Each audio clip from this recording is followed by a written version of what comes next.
Hi friends, ഇത് ഒരു വർഷം മുൻപ് ഭരണിയിൽ ഉപ്പും വിനാഗിരിയും മാത്രം ചേർത്ത് അടച്ചു വെച്ചിരുന്ന നാരങ്ങയാണ്. കണ്ടോ, ഒരു കേടും വരാതിരിക്കുന്നത്. ഇത് 4 8 കഷണമായി മുറിച്ചെടുക്കണം. ഉപ്പെല്ലാം പിടിച്ച് നാരങ്ങത്തോട് വെറുതെ ഇങ്ങനെ കഴിക്കാം, അത്രയധികം രുചിയാണ്. ഇനി നാരങ്ങ അച്ചാർ ഇടാം. മുളക് പൊടി, ഉലുവപ്പൊടി, കായം വറുത്ത് പൊടിച്ചിടണം. ഉലുവപ്പൊടിയാണ്. നാരങ്ങയിൽ ഉപ്പുള്ളത് കൊണ്ട് കുറച്ച് ചേർത്താൽ മതി.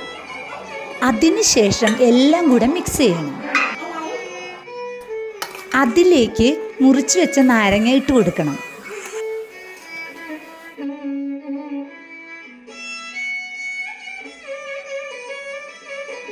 നന്നായി ഇളക്കണം. കുറച്ചുകൂടി കായപ്പൊടി ചേർത്ത് കൊടുക്കാം. അതിനുശേഷം ഇങ്ങനെ ഒറിജിനൽ നല്ലെണ്ണ 100 ഡിഗ്രിയിൽ ചൂടാക്കണം. വളരെ കുറച്ച് എണ്ണ ചേർത്താൽ മതി. ഈ നാരങ്ങ അച്ചാർ എത്ര കാലം പുറത്തു വച്ചാലും കേടുവരികയേയില്ല.